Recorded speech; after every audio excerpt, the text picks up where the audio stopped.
Que a paz e a bênção divina acompanham o dia de todos os nossos ouvintes.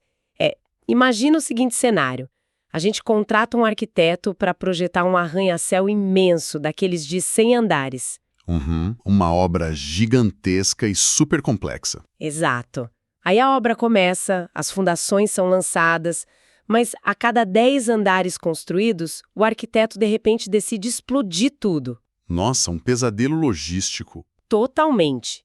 Ele limpa o terreno e recomeça do zero, com um estilo arquitetônico completamente diferente, sabe? Uma hora é estilo gótico, na outra é super moderno e depois vira uma cabana de madeira gigante. O que, convenhamos, seria um desastre completo na engenharia. Sim. E qualquer pessoa olhando de fora pensaria que esse arquiteto não faz a menor ideia do que está fazendo, né? A impressão que dá é de pura confusão e improviso. Com certeza. Transmite aquela ideia forte de que houve um erro de cálculo terrível logo no início, e que o responsável pela obra está ali só tentando apagar incêndios enquanto o projeto avança aos trancos e barrancos. Pois é. O curioso é que, de certa forma, é exatamente assim que muita gente enxerga a história da humanidade descrita na Bíblia. Como se fossem várias tentativas frustradas. Isso. Como se fosse uma série de planos de resgate divinos que deram errado, foram bagunçados pelos humanos e precisaram ser substituídos às pressas por regras novas. É uma visão bem comum, na verdade. Sim, mas hoje a nossa fonte para essa análise profunda é o clássico livro Teologia Sistemática, do autor Louis Berkhof. Um peso pesado da teologia. Sem dúvida. E a nossa missão aqui é entender como Deus realmente se relaciona com a humanidade ao longo da história através de um conceito que a teologia chama de dispensações. Que é um termo que gera muita confusão, diga-se de passagem. Muita mesmo. Queremos descobrir o seguinte: a Bíblia é uma coleção de planos fragmentados ou existe uma única história contínua operando nos bastidores? É uma pergunta excelente para guiar a nossa conversa. Então vamos destrinchar isso. De onde exatamente vem essa ideia, tão popular hoje, de que Deus precisou mudar de ideia sobre nós várias vezes ao longo da história? Olha, para entender o argumento central do Berkhof, a gente precisa olhar porque ele está tentando desconstruir, sabe? Tá, ele está rebatendo alguém. Exato. Ele dedica um esforço enorme para refutar uma estrutura teológica que ganhou muita atração entre o final do século XIX e o século XX. É o que chamamos de dispensacionalismo moderno. Ah, eu já ouvi esse termo. É daquela Bíblia de Scofield, não é? Isso mesmo. A Bíblia de referência Scofield popularizou muito essa visão. O que essa teoria faz, na prática, é fatiar a história bíblica em compartimentos totalmente isolados. Fatiar como? O Scofield, por exemplo, divide a história em 7 eras, ou 7 dispensações, que não se misturam. 7 eras diferentes? Nossa! Como isso funciona na prática? Cada era tem tipo um manual de instruções diferente? Basicamente sim. Segundo essa estrutura, a gente teria a dispensação da inocência lá no Éden, depois o governo humano, a promessa, a lei, a graça e, por fim, o reino. Entendi. E a lógica mecânica por trás disso é que em cada um desses períodos, o ser humano é colocado sobre um novo tipo de teste. Um teste como uma prova mesmo. Exatamente. Deus estabelece uma condição específica, a humanidade é testada sob essa nova regra e, invariavelmente, falha de forma miserável. E aí vem o castigo. Sim, sofre o juízo divino. E então Deus, teoricamente, encerra aquela era e inicia um novo teste, sob novas condições. Nossa, ouvindo você descrever, a lógica fica muito clara. É literalmente como um videogame clássico. Um videogame? Como assim? Pensa bem, a humanidade perde todas as vidas num nível. A tela pisca aquele enorme Game Over, e então Deus vai lá e aperta o botão de reset do console. Ah, genial! É bem essa sensação. Sim, e aí uma nova fase começa. Os cenários mudam, as regras mudam, os inimigos são outros. Tudo para ver se agora, quem sabe, os jogadores conseguem passar de nível. A imagem do videogame ilustra perfeitamente a leitura que muita gente faz. Contudo, o perigo que o Berkhof aponta vai muito além de uma tela de game over. Qual é o principal problema na visão dele? O primeiro grande erro está na própria definição da palavra. O termo bíblico que a gente traduz como dispensação vem do grego, oikonomia. Que soa muito como economia, né? Exato, é daí que vem a nossa palavra economia. E o significado essencial de oikonomia é a administração de uma casa, ou uma mordomia. Ou seja, nada a ver com fazer uma prova. Nada. Em nenhum momento na literatura original, essa palavra carrega o sentido de um período de experiência ou de um teste moral. É sobre gestão, então. Sim, é sobre como Deus administra sua casa ao longo do tempo, não sobre aplicar provas surpresa na humanidade para ver se eles passam. Espera, mas se a palavra não significa teste, por que a ideia de que a humanidade está constantemente em fase de provação é tão problemática do ponto de vista teológico? É que o impacto disso é devastador para a espinha dorsal da teologia cristã clássica. Vamos seguir na analogia de um teste? Tá, vamos lá. Se um professor entrega uma prova super complexa de matemática para a turma, a premissa básica, a lógica da coisa toda, é que os alunos têm a capacidade intelectual de resolver os problemas e passar, certo? Não faria sentido aplicar uma prova para quem não sabe nem somar. Pois é. Se a humanidade estivesse sempre em fase de testes, com a possibilidade teórica de cumprir as regras e ganhar a salvação por mérito em cada nova fase... Ah, a ficha caiu. Isso negaria que a gente está quebrado desde o Éden. Perfeito. Negaria frontalmente a doutrina da total incapacidade humana após a queda. A humanidade não está num laboratório passando por testes sucessivos. Porque ela já foi testada. Exatamente. Ela foi testada lá no Éden, com Adão, e o resultado foi uma ruína absoluta. Uma falência total. Sim.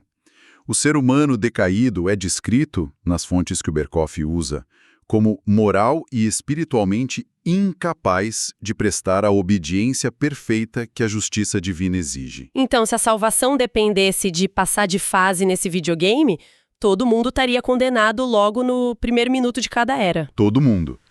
O homem depende inteiramente da graça desde o instante seguinte à queda. E, além disso, essa visão do Scofield cria um abismo dentro do próprio texto sagrado. Como assim um abismo? Acaba separando o Antigo Testamento, classificando ele como um livro voltado quase exclusivamente para o reino terreno dos judeus. E o Novo Testamento vira o livro exclusivo da igreja. Isso. E, na prática, isso rouba a relevância de grande parte da Bíblia para a nossa vida hoje, quebrando toda a unidade da narrativa. É um desmembramento completo do texto e... se a história não é essa série de reboots isolados e não estamos tentando passar de nível, como a salvação realmente começou? Aí a gente precisa olhar para a continuidade. Porque quando a gente lê o livro de Gênesis, o capítulo 3 parece o fim trágico de tudo. Adão e Eva comem o fruto, recebem o castigo e são expulsos. Como o Berkoff organiza isso para não parecer um reset imediato? O Berkoff simplifica a estrutura para mostrar justamente essa continuidade. Ele enxerga basicamente o desenvolvimento de uma única e grande aliança da graça. Uma só aliança do começo ao fim? Sim, uma aliança que se manifesta em duas grandes dispensações principais, a do Antigo e a do Novo Testamento. Certo. Mas a do Antigo Testamento não é um bloco engessado. Ela cresce em estágios orgânicos.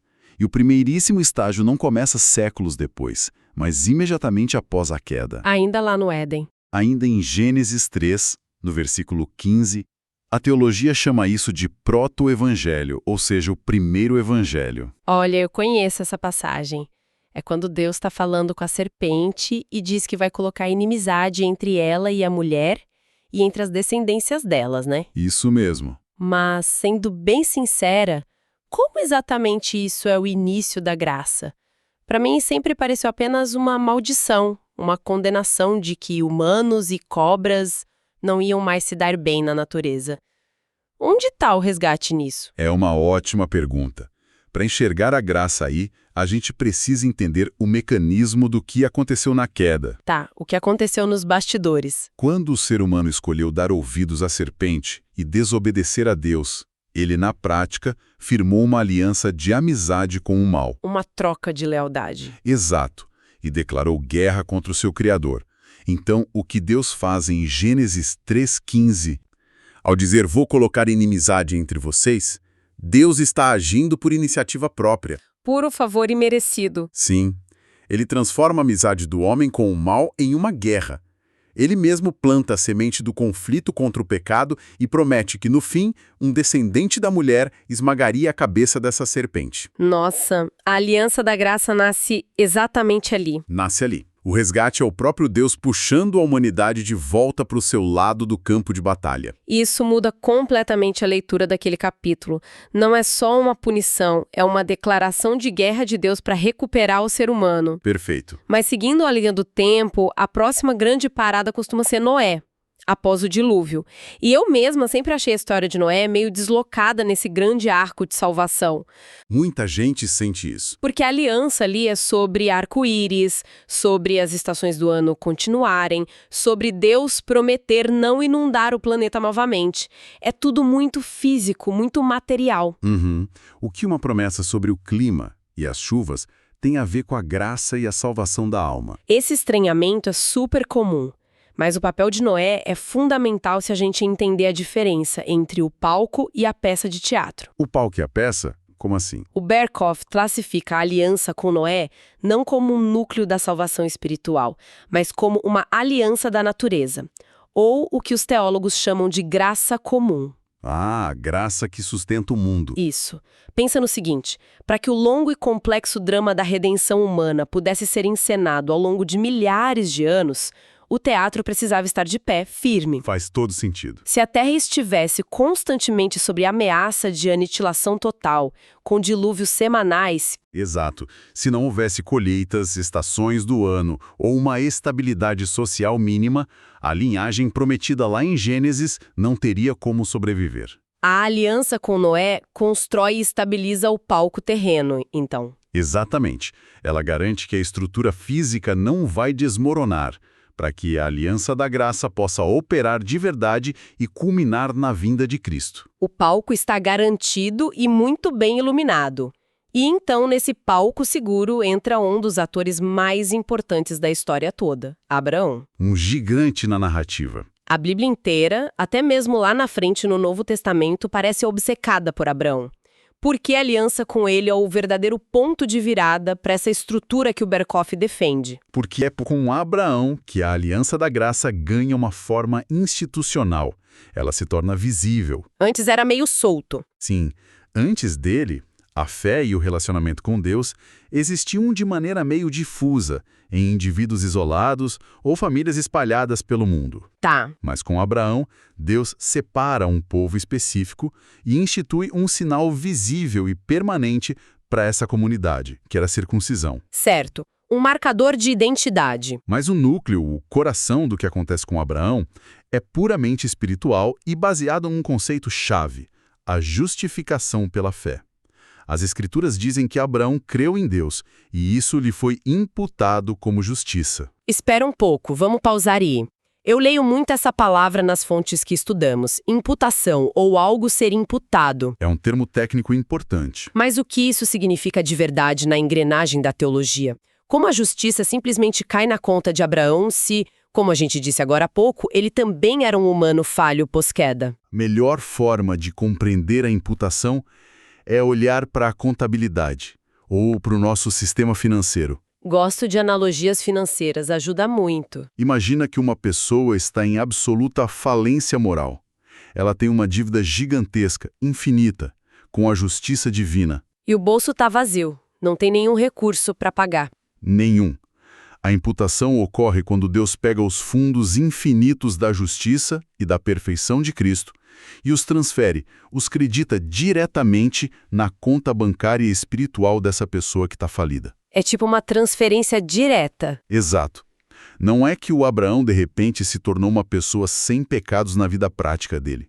A questão é que, por meio da confiança, da fé na promessa de Deus, ele foi tratado no tribunal divino como se fosse perfeitamente justo. A conta dele foi paga pela justiça de outro. Perfeito. É o puro suco da graça. Nossa, isso é maravilhoso. Estabelece Abraão não como o nosso representante que nos condena, como foi o caso de Adão, mas como o grande pioneiro, né? O pai da fé. Sim, o pai da fé, porque ele inaugura essa linhagem de pessoas que simplesmente confiam nesse depósito feito por Deus. Exatamente. Mas aí, olhando para a história, eu encontro um problema lógico gigante nessa narrativa. Qual? Se com Abraão a conta foi paga puramente pela graça, sem depender do mérito dele, do esforço dele, Por que séculos depois Deus chama Moisés lá no Monte Sinai e entrega um contrato com centenas de regras duríssimas? Ah, o Sinai. Parece que Deus olhou para o povo libertado do Egito e disse: olha, sabe aquela história de graça do tataravô Abraão? Esqueçam. Aqui estão os 10 mandamentos, as leis de pureza e os sacrifícios de animais. Agora vocês precisam merecer. Dá essa impressão, né? Muito. E isso cheira muito aquele botão de reset que a gente criticou lá no início do episódio. O que de fato aconteceu no Sinai? Essa é, sem dúvida nenhuma, a maior pedra de tropeço para os leitores da Bíblia. E a principal razão pela qual teorias de mudança de dispensação, como a do Scofield, ganham tanta força. Faz sentido que as pessoas confundam. Mas o Berhoff argumenta vigorosamente que a aliança do Sinai não foi, em hipótese alguma, uma nova aliança de obras ou um passo para trás na história. Como ele prova isso? Vamos aplicar a lógica da própria narrativa. Deus acabou de libertar um povo escravizado, traumatizado e moralmente fraco do Egito. Sim, eles não tinham estrutura nenhuma. Se ele repentinamente estabelecesse um sistema onde a salvação eterna dependesse da obediência perfeita a centenas de leis morais e cerimoniais... Seria uma carnificina espiritual. Seria. Não seria um resgate. Seria uma condenação instantânea ao inferno. Ninguém ali poderia cumprir aquilo. Ninguém. Tá, então qual era a função da lei de Moisés se não era para salvar as pessoas através do esforço e da obediência delas? Por que complicar o que já estava resolvido com Abraão? A aliança abraâmica continuou sendo a base de tudo. O Sinai foi a mesma aliança da graça, mas agora administrada em um formato nacional. Ah, porque eles cresceram. Sim, Israel deixou de ser apenas a família extensa do Abrão e se tornou uma nação literal, uma teocracia, onde Estado e Igreja eram a mesma coisa. O apóstolo Paulo, no Novo Testamento, explica isso brilhantemente. O que ele diz? Ele diz que a lei foi adicionada 430 anos depois, não para anular a promessa da graça, mas por causa das transgressões. A lei funcionava como um aio. Coaio. Na cultura daquela época, o aio era um escravo rigoroso. A função dele era disciplinar a criança e arrastar ela pela mão até a escola. A lei foi dada para aumentar a consciência profunda do pecado humano. Para forçar o povo a reconhecer que precisava desesperadamente do Salvador prometido. Exatamente isso. Sabe o que isso me lembra muito? O funcionamento de uma máquina de raio-x. Como assim? Imagina que eu sofro um acidente e quebro o braço. Eu vou para o hospital, chorando de dor, e o médico me coloca na máquina. Certo. A máquina de raio-x não tem absolutamente nenhuma capacidade de curar a minha fratura. O que ela faz é emitir radiação e criar uma imagem implacável, claríssima e muitas vezes dolorosa de onde o osso está partido. Uma imagem exata do problema. Exato. A lei de Moisés agia como esse raio-x da alma humana, mostrando exatamente onde estava a doença moral. Mas ninguém tenta se curar esfregando a chapa do raio-x no braço quebrado. A cura nunca esteve na máquina. A analogia do raio-x é simplesmente perfeita. Mas vamos dar um passo além nela para entender o drama de Israel. Vamos lá. A lei não apenas tirava a chapa mostrando o osso quebrado. As exigências de santidade causavam um peso e uma dor tão agudas na consciência que forçavam o paciente a correr de volta para o médico. E onde estava o médico no Antigo Testamento? Estava no sistema de sacrifícios. As cerimônias, o sangue no altar, o cordeiro que era oferecido como substituto, tudo aquilo era o evangelho sendo pregado em símbolos visuais. Ah, eram sombras. Sim, eram tratamentos temporários, que apontavam para o grande médico que ainda viria. O grande erro histórico, a verdadeira tragédia de Israel ao longo dos séculos, foi o mal entendido sobre esses símbolos. Eles confundiram as coisas. Completamente. Com o passar do tempo, muitos perderam de vista que os rituais eram mensagens de salvação pela graça divina. Eles começaram a olhar para a máquina de raio-x como se ela fosse o próprio tratamento. Exatamente. Passaram a acreditar que seguir as leis cerimoniais e os regulamentos de forma mecânica pelo próprio esforço era o que lhes rendia o favor de Deus. Eles transformaram na mente deles uma administração da graça em um sistema de obras e de mérito próprio. Que loucura! É por isso que o Sinai parece tão pesado lendo hoje. Não porque Deus mudou as regras do jogo, mas porque a forma externa ofuscou temporariamente a percepção da essência livre da graça que já existia lá com Abraão. Matou a charada. E isso responde à minha dúvida de forma muito elegante. A base sempre foi a fé, o que nos leva inevitavelmente à grande virada de toda a história. A chegada do Novo Testamento. Isso. Se o Antigo Testamento era esse diagnóstico severo do raio-x e os sacrifícios eram símbolos temporários apontando para o futuro, o que acontece quando a gente chega na dispensação do Novo Testamento? Muita coisa boa acontece. O Berhoff diz que a essência da aliança não muda, certo?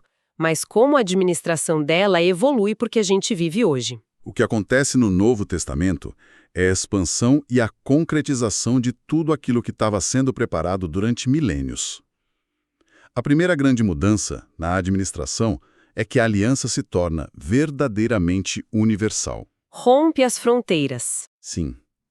O particularismo da nação de Israel cumpriu o seu propósito histórico de proteger e preservar a revelação divina em um mundo que era totalmente pagão. Agora, as barreiras nacionais são demolidas. A bênção prometida lá atrás a Abraão finalmente transborda as fronteiras do Oriente Médio. Exato. E se estende a pessoas de todas as tribos, línguas e nações. A igreja deixa de estar ligada a um estado político ou a um território físico. É como se a gente saísse de um projeto no papel direto para a realidade. Posso tentar uma nova analogia? Fique à vontade. Suas analogias estão ótimas hoje. Obrigada. O Antigo Testamento me parece muito com a planta baixa de uma casa feita por um arquiteto. Se você sabe ler uma planta baixa, você vê certinho onde vai ser a porta, onde fica a sala, a fundação. É um documento essencial para a obra. Sem ele, você não constrói nada. Sim, mas por mais perfeita e detalhada que seja a planta, ninguém consegue morar dentro de uma folha de papel. Não dá para se aquecer de verdade num desenho de uma lareira. De jeito nenhum. O Novo Testamento seria então a entrega das chaves da casa finalmente construída em 3 dimensões. É uma forma excelente de visualizar a transição. E o que torna essa casa construída infinitamente superior ao desenho lá na folha de papel é o nível de riqueza espiritual que passa a habitar nela. Porque as sombras somem, né? Exato. No Antigo Testamento, a presença de Deus era mediada por sombras. Uma tenda física no deserto, sacerdotes que eram humanos falhos, sangue de animais que precisava ser derramado repetidamente todos os anos. Um ciclo sem fim. Sim, mas no Novo Testamento, a sombra dá lugar à substância. O próprio Filho de Deus assume a carne humana, cumpre perfeitamente todas aquelas exigências da lei que a humanidade havia quebrado e paga a dívida de forma definitiva, lá na cruz. Ele é aquela semente prometida lá em Gênesis 3, né? A própria, que embora tenha um calcanhar ferido na crucificação, esmaga a cabeça da serpente, quebrando o poder do mal de uma vez por todas. Nossa, e ainda tem a questão do Espírito Santo nessa nova fase, não é? Porque, seguindo a analogia, a planta baixa exigia obediência, mas não dava força para o morador obedecer. A casa nova traz a própria mobília, por assim dizer. Exatamente o que o Berkhoff ressalta. Na dispensação do Novo Testamento, a graça recebe uma ênfase esmagadora. E sabe por quê? Por quê? Porque o que Deus exige do homem, como ter fé e se arrepender, Ele mesmo fornece gratuitamente através da aplicação interna do Espírito Santo, em tábuas de pedra externas, que na prática apenas condena quem tenta seguir no próprio esforço. Ela passa a ser escrita nos corações dos fiéis. A motivação muda de fora para dentro. Isso. A comunhão se torna direta, sem a menor necessidade de sacrifícios repetitivos, porque o sacrifício perfeito já foi aceito de uma vez por todas. Tudo isso forma um quadro muito coeso. Mas pensando agora em quem está nos escutando, de repente dirigindo para o trabalho ou organizando a casa, por que esse debate teológico que parece tão denso sobre dispensações importa numa segunda-feira de manhã, sabe? A aplicação prática disso é gigantesca. Qual é o impacto real de enxergar a Bíblia não como uma série de botões de reset, mas como um longo e inquebrável fio de graça? A meu ver, se você acredita que Deus opera na base da tentativa e erro, mudando o plano sempre que a humanidade falha, você inevitavelmente projeta isso para a sua própria vida diária. Com certeza absoluta. E isso gera muito medo. Muito. A pessoa vive aterrorizada pensando, se eu falhar neste teste hoje, Deus vai apertar o botão de reset na minha vida, vai me descartar e tentar outra coisa.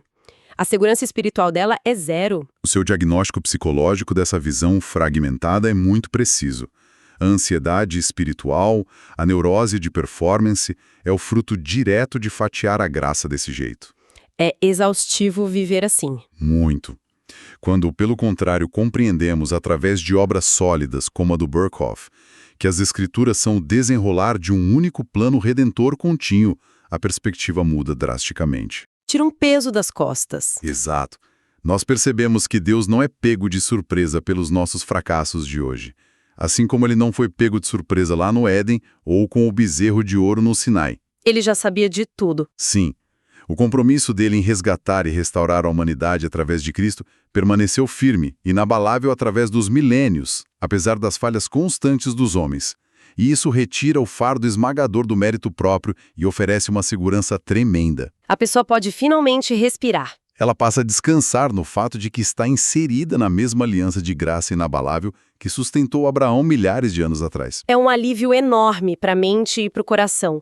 Livra qualquer estudante da Bíblia daquela sobrecarga de informações desconexas e traz uma clareza revigorante sobre quem Deus realmente é e como ele age na nossa história. E se me permite adicionar uma camada final a esse pensamento, eu deixo um questionamento para a reflexão de quem nos ouve. Manda ver. Nós exploramos como as sombras do Antigo Testamento deram lugar à gloriosa realidade do Novo Testamento, onde já desfrutamos da habitação do Espírito Santo, certo? Certo, a casa está construída e mobiliada. No entanto, o Berkhoff nos lembra que mesmo esta dispensação riquíssima que vivemos hoje não é o estado final. Tem mais por ver. Tem muito mais. Se a presença mediada de Cristo hoje já é capaz de transformar a vida e a história da forma que a gente vê, quão indescritível será a consumação definitiva dessa mesma aliança? Nossa, verdade. Como será a experiência humana quando ele retornar de vez e a comunhão com o Criador for absoluta, física e visual, totalmente desprovida de todas as limitações, dores e fardos da nossa existência presente? O amo. A construção da casa está pronta, sim. Mas o banquete final de inauguração, com o arquiteto presente na sala, ainda está por vir. É uma expectativa que reorienta toda a nossa esperança para o futuro. Uma reflexão provocativa e poderosa para deixarmos marinando na mente ao longo da semana. Essa continuidade da graça realmente transforma a forma como lemos cada página das Escrituras. E olha, para todos que estão nos acompanhando e desejam continuar desbravando essas camadas teológicas profundas, fiquem atentos. Vem mais conteúdo por aí, né? Com certeza. Como combinado, teremos um novo episódio desse mesmo livro em breve, avançando ainda mais nas ricas doutrinas que moldam a nossa fé. Que Deus abençoe todos os ouvintes. Que Deus abençoe todos os ouvintes. Até a próxima análise profunda.